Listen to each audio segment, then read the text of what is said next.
So, hi everyone, my name is Glenn Breganich Protestas, and my topic is writing a critic paper, Unit 7, Lesson 3.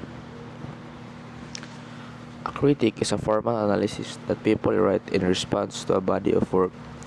Critics analyze and interpret a work or concept and draw conclusions based on those findings. In an academic environment, you might write a critic to broaden your knowledge of someone else's work or provide meaningful feedback to the work's author. So, what is critic?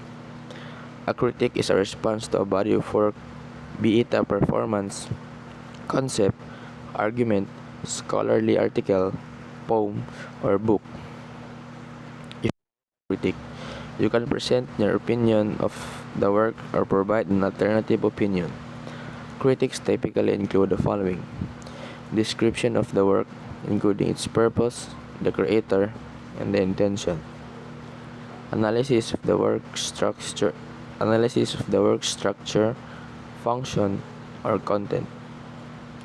Interpretation of the work's significance or meaning. Assessment of the work's worth. So, how to write a critic? Number 1. Determine the criteria. Before you write your critic, it's helpful to first determine the criteria for the critic. If it's an assignment, your professor may include a rubric for you to follow. Examine the assignment and ask questions to verify your understanding of the guidelines. Most critics require you to thoroughly evaluate the work you are critiquing rather than simply summarizing it. Knowing the criteria ensures you cover all aspects needed to successfully critique a piece or composition. Number 2. Observe the body of work. Before you begin your critique, it's necessary to observe the body of work. Number 3. Do your research. Experiencing material for a critic often requires deeper research into the piece. Consider reading what others have said about it, or compare it to similar things. For example, if you're analyzing a study on a new medication for asthma, you might research existing asthma treatments and their effectiveness. If you're critiquing a film, you could get some perspective by comparing it to other films by that director or similar films in the same genre. Completing additional research can add depth to your critique. Number 4. Format your critique. As with most written documents, a critic benefits from a clear formatting that guides the reader. It's best to include an introduction, body, and conclusion. Consider outlining your critique before you begin with the writing process. Number 5.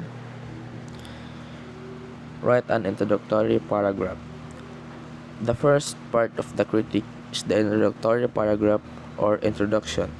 For this section, try to clearly introduce the subject of the critique and its author. For example, if you're critiquing a novel, you could discuss how the author uses symbolism to express ideas about larger topics. You can include a thesis statement in this introduction as well.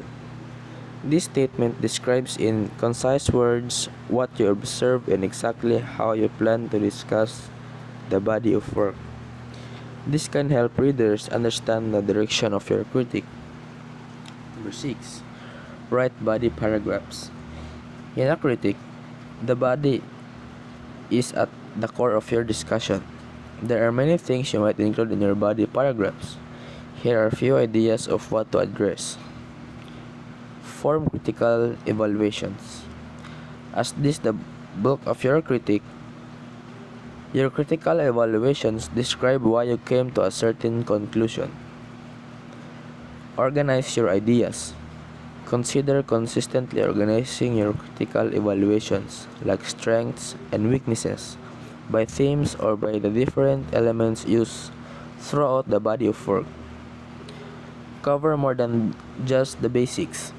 You may have had an immediate reaction to the themes of a book, but it's also helpful to consider stylistic choices or writing techniques.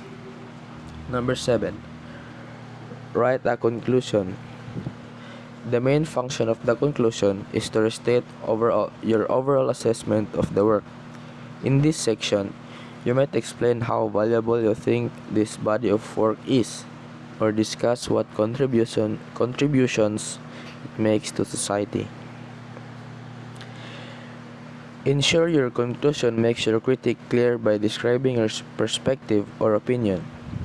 You can also give further support for a specific opinion to end the critique by citing others who had a similar response. So that's all, and thank you.